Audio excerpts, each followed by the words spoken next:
Invited as our guest speaker this morning for three reasons. A gentleman, he loves Jesus, he has a compelling life story, and he is a distinguished man of science and healing. We hope that he can help us sort some things out. May I introduce the Director of Pediatric Neurosurgery at one of the world's great hospitals, Johns Hopkins in Baltimore, Dr. Benjamin Carson, Sr.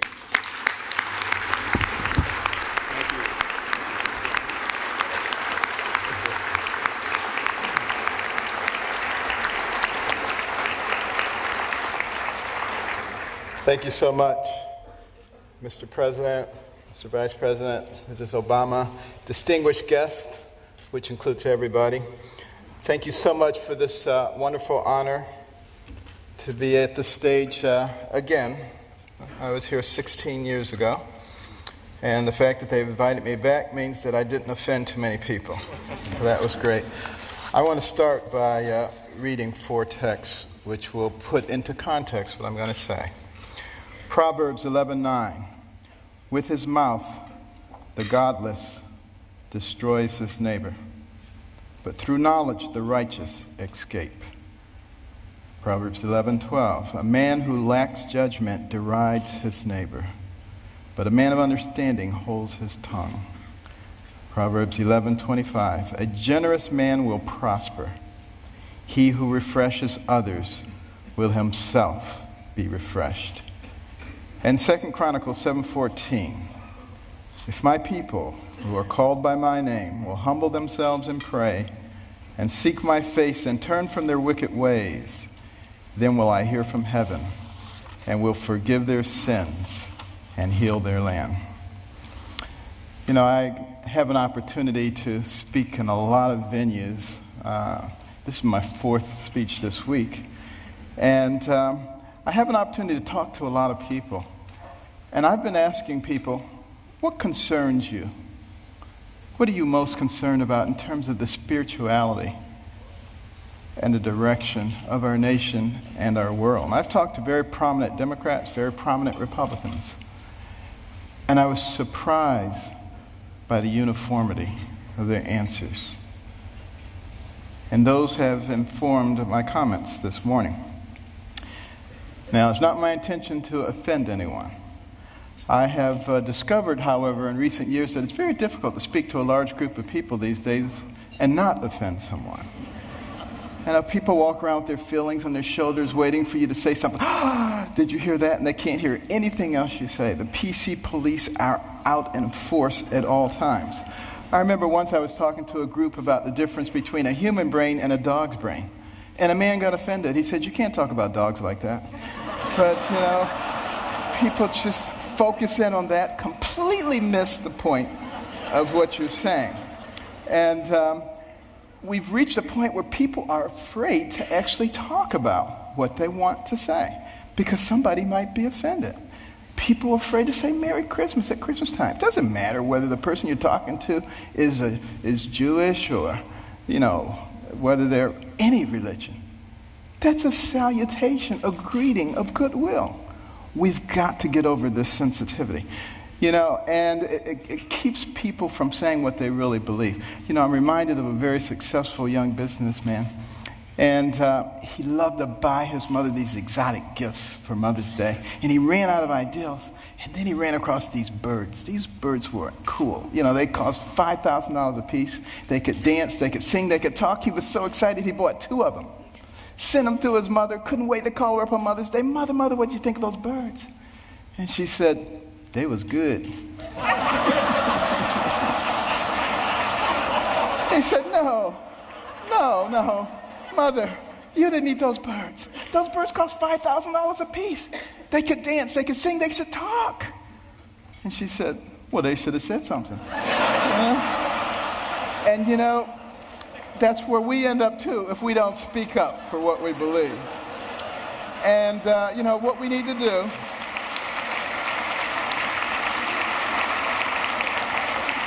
What we need to do in this PC world is forget about unanimity of speech and unanimity of thought. And we need to concentrate on being respectful those people with whom we disagree. And that's when I think we begin to make real progress. And one last thing about political correctness, which I think is a horrible thing, by the way. I'm very, very compassionate, and I'm not ever out to offend anyone. But PC is dangerous. Because you see, this country, one of the founding principles was freedom of thought and freedom of expression.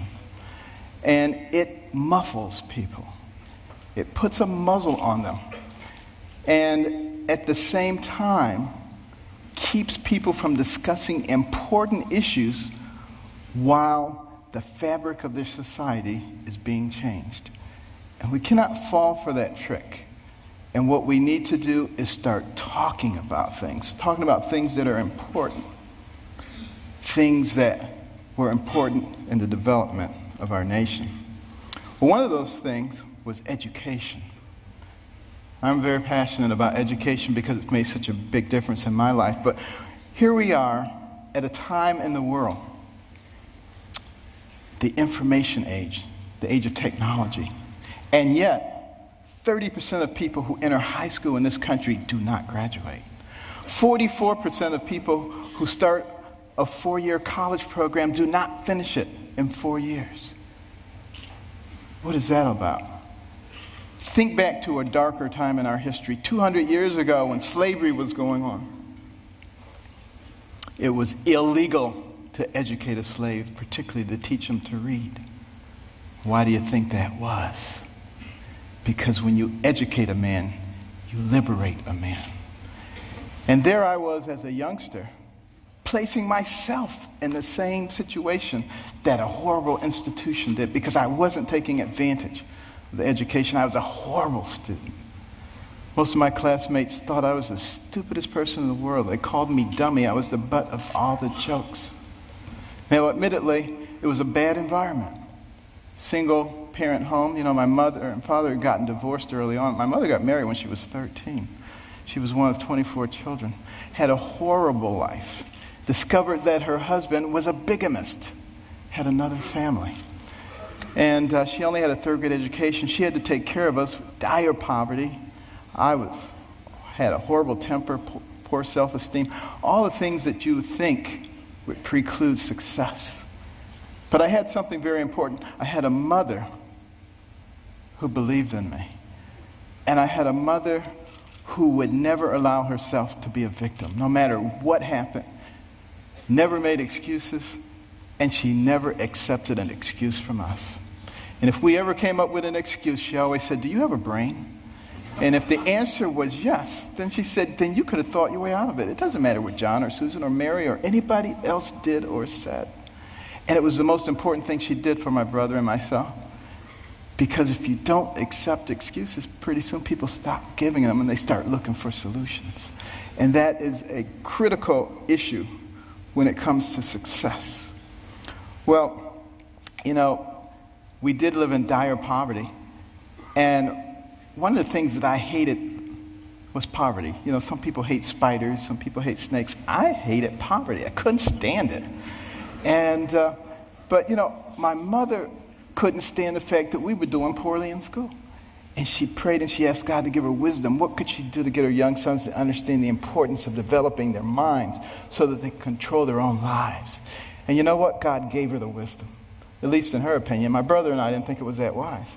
Because it was to turn off the TV. Let us watch only 2 or 3 TV programs during the week, and with all that spare time, read 2 books apiece from the Detroit Public Libraries and submit to her written book reports, which she couldn't read, but we didn't know that. And she put check marks and highlights and stuff. But, you know, I just hated this. And my friends were out having a good time. Her friends would criticize her. They would say, "You can't make boys stay in the house reading books. They'll grow up, they'll hate you." And I would overhear them, and I'd say, "Mother, you know they're right." But she didn't care, you know. But after a while, I actually began to enjoy reading those books. Because we were very poor, but between the covers of those books, I could go anywhere, I could be anybody, I could do anything. I began to read about people of great accomplishment. And as I read those stories, I began to see a connecting thread. I began to see that the person who has the most to do with you and what happens to you in life is you. You make decisions. You decide how much energy you want to put behind that decision. And I came to understand that I had control of my own destiny. And at that point, I didn't hate poverty anymore because I knew it was only temporary. I knew I could change that. It was incredibly liberating for me. It made all the difference. And continue on that theme of education. In 1831, Alexis de Tocqueville came to America to study this country. The Europeans were fascinated. How could a fledgling nation, barely 50 years old, already be competing with them on virtually every level? This was impossible. De Tocqueville was going to sort it out. And he looked at our government, and he was duly impressed by the 3 branches of government. 4 now, because now special interest groups, but it was only 3 back in those days. And, he said, wow, this is really something. And then he said, but let me look at their educational system. And he was blown away. See, that anybody finishing the 2nd grade was completely literate. He could find a mountain man on the outskirts of society. The man could read the newspaper, could have a political discussion, could tell him how the government worked. If you really want to be impressed, take a look at the chapter on education in my latest book, America the Beautiful, which I wrote with my wife. Came out last year. And in that education chapter, you will see questions extracted from a 6th grade exit exam from the 1800s. A test you had to pass to get your 6th grade certificate. I doubt most college graduates today could pass that test. We have dumbed things down to that level. And the reason that is so dangerous is because the people who founded this nation said that our system of government was designed for a well-informed and educated populace.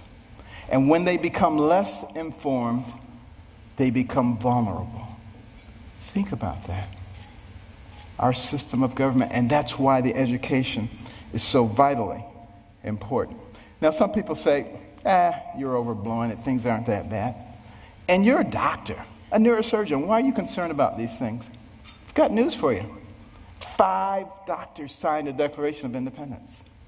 Doctors were involved in the framing of the Constitution, the Bill of Rights, a whole bunch of things. It's only been in recent decades that we've extracted ourselves, which I think is a big mistake. We need doctors and we need scientists, engineers. We need all of those people involved in government, not just lawyers. I don't have anything against lawyers, but, here's the thing about lawyers. And I'm sorry, but I got to be truthful, okay? Got to be truthful. What do lawyers learn in law school? To win.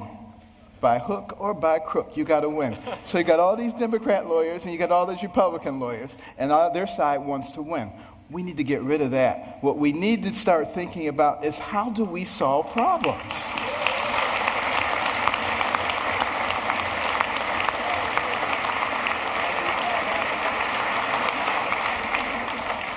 And now, before I get shot, let me finish here. Now, one of the reasons, and I don't like to bring up problems without coming up with solutions. My wife and I started the Carson Scholars Fund 16 years ago after we heard about a survey, an international survey, looking at the ability of 8th graders in 22 countries to solve math and science problems. And we came out number 21 out of 22, barely beat out number 22, very concerning. And we'd go into schools and we'd see all these trophies, all-state basketball, all-state wrestling, all-state this, that, and the other. The quarterback was the big man on campus. And what about the intellectual superstar? What did they get? A National Honor Society pin? A pat on the head, there, little nerd. Nobody cared about them. And is it any wonder that sometimes the smart kids try to hide? They don't want anybody to know that they're smart. This is not helping us as a nation. So we started giving out scholarships to students from all backgrounds for superior academic performance and demonstration of humanitarian qualities. Unless you cared about other people, it didn't matter how smart you were. We got plenty of people like that. We don't need those. We need smart people who care about other people. We would give them money. The money would go into a trust. They would get interest on it. And when they went to college, they get the money. But also the school gets a trophy. Every bit as impressive as any sports trophies. Goes right out there with the others. They get a medal. They get to go to a banquet. And we try to put them on the same kind of pedestal as we do the all-state athletes. Now, I have nothing against athletics or entertainment. Please believe me. You know, I'm from Baltimore. The Ravens won. This is great, okay? But what will maintain our position in the world? The ability to shoot a 25-foot jump shot or the ability to solve a quadratic equation? And we need to put the things into proper perspective. And, you know, many teachers, you know,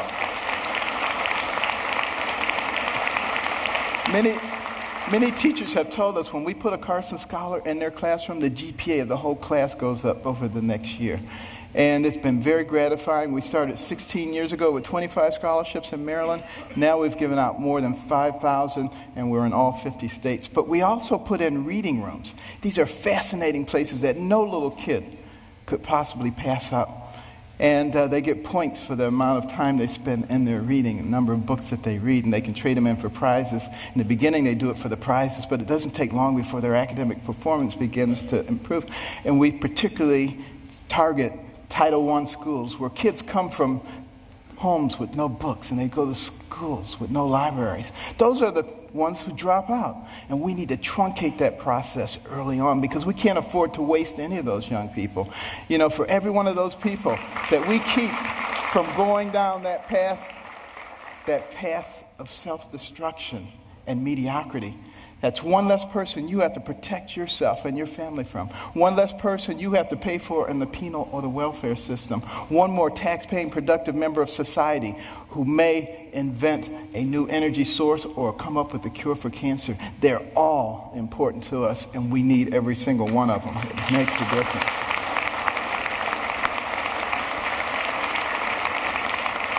And when you go home tonight, please read about it. Carson Scholars Fund. CarsonScholars.org. But why is it so important that we educate our people? Because we don't want to go down the same pathway as many other pinnacle nations who have preceded us. I think particularly about ancient Rome. Very powerful. Nobody could even challenge them militarily. But what happened to them? They destroyed themselves from within. Moral decay. Fiscal irresponsibility. They destroyed themselves. And if you don't think that can happen to America, you get out your books and you start reading. But you know, we can fix it. Why can we fix it? Because we're smart. We have some of the most intellectually gifted people leading our nation. All we need to do is remember what our real responsibilities are so we can solve the problems. I think about these problems all the time. And, you know, my role model was Jesus. And he used parables to help people understand things. And one of our big problems right now, and like I said, I'm not politically correct, so I'm sorry. But, you know, our deficit is a big problem. Think about it. And our national debt, $16.5 trillion. You think that's not a lot of money? Tell you what, count one number per second, which you can't even do because once you get to 1,000, it'll take you longer than a second. But one number per second. You know how long it would take you to count the 16 trillion? 507,000 years. More than 500,000 years to get there. We have to deal with this. Here's the parable. A family falls on hard times. Dad loses his job or is demoted, gets part-time work. He has 5 children. He comes to the 5 children. He says, we're going to have to reduce your allowance. Well, they're not happy about it, but he said, except for John and Susan. They're special. They get to keep their allowance. In fact, we may give them more. How do you think that's going to go down? Not too well. Same thing happens. Enough said. What about our taxation system? So complex. There is no one who can possibly comply with every jot and tittle of our tax. If I wanted to get you or you, I could get you on a tax issue. That doesn't make any sense. What we need to do is come up with something that's simple. And when I pick up my Bible, you know what I see? I see the fairest individual in the universe, God, and he's given us a system. It's called tithe. Now, we don't necessarily have to do it 10%, but it's principle. He didn't say, if your crops fail, don't give me any tithes. He didn't say if you have a bumper crop, give me triple tithes. So there must be something inherently fair about proportionality. You make $10 billion, you put in $1 billion. You make $10, you put in 1. Of course, you got to get rid of the loopholes. But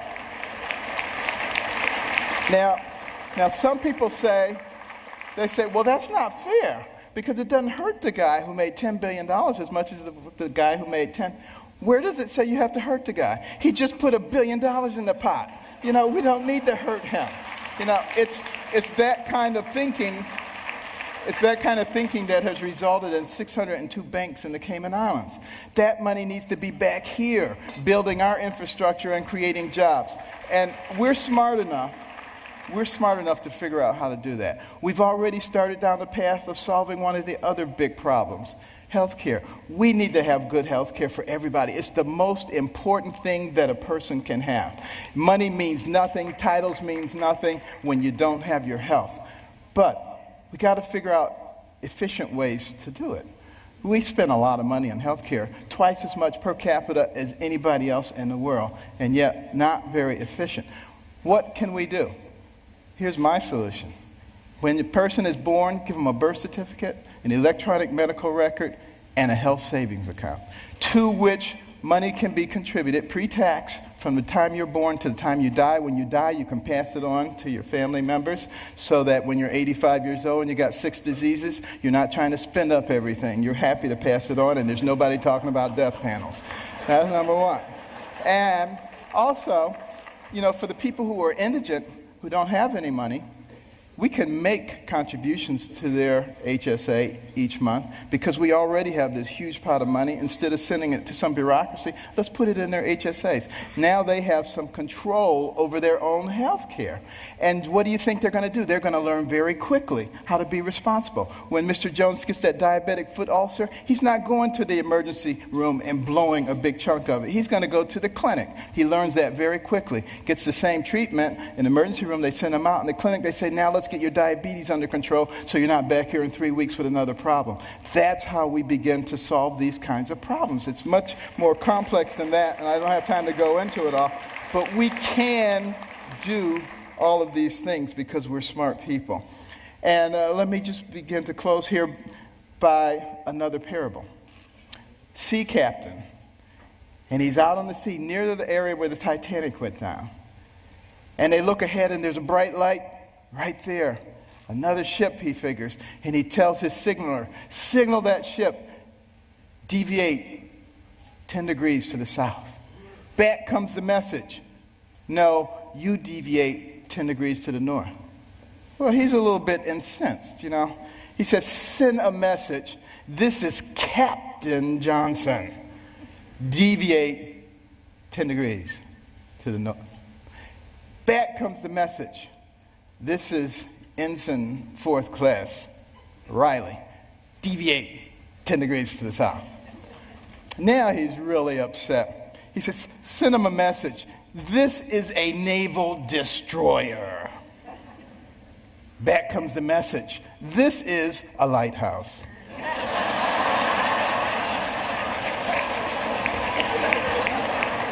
Enough said. Now, what about the symbol of our nation? The eagle, the bald eagle. It's an interesting story how we chose that. But a lot of people think we call it the bald eagle because it looks like it has a bald head. That's not the reason. It comes from the Old English word piebald, which means crowned with white. And we just shorten it to bald. Now use that the next time you see somebody who thinks they know everything. You get them on that one. But why is that eagle able to fly high? Forward, because it has 2 wings, a left wing and a right wing. Enough said. And I want to close with this story. 200 years ago, this nation was involved in a war, the War of 1812. The British, who are now our good friends, thought that we were young whippersnappers. It was time for us to become a colony again. They were winning that war, marching up the eastern seaboard, destroying city after city, destroyed Washington, D.C., burned down the White House. Next stop, Baltimore.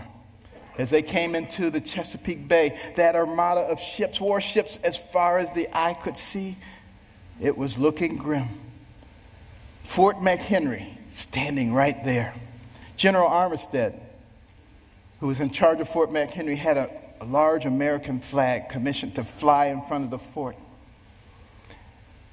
The admiral in charge of the British fleet was offended. He said, "Take that flag down. You have until dusk to take that flag down. If you don't take it down, we will reduce you to ashes." There was a young amateur poet on board by the name of Francis Scott Key, sent by President Madison to try to obtain the release of an American physician who was being held captive. He overheard the British plans. They were not going to let him off the ship. He mourned as dusk approached. He mourned for his fledgling young nation. And as the sun fell, the bombardment started. Bombs bursting in air, missiles, so much debris. He strained trying to see, was the flag still there? Couldn't see a thing. All night long it continued. At the crack of dawn, he ran out to the banister. He looked, straining his eyes, but all he could see was dust and debris. And then there was a clearing. And he beheld the most beautiful sight he'd ever seen. The torn and tattered stars and stripes still waving. And many historians say that was the turning point in the War of 1812. We went on to win that war and to retain our freedom. And if you'd gone into the grounds of Fort McHenry that day, you would have seen at the base of that flag the bodies of soldiers who took turns propping up that flag. They would not let that flag go down because they believed in what that flag symbolized. And what did it symbolize? One nation under God, indivisible, with liberty and justice for all. Thank you. God bless.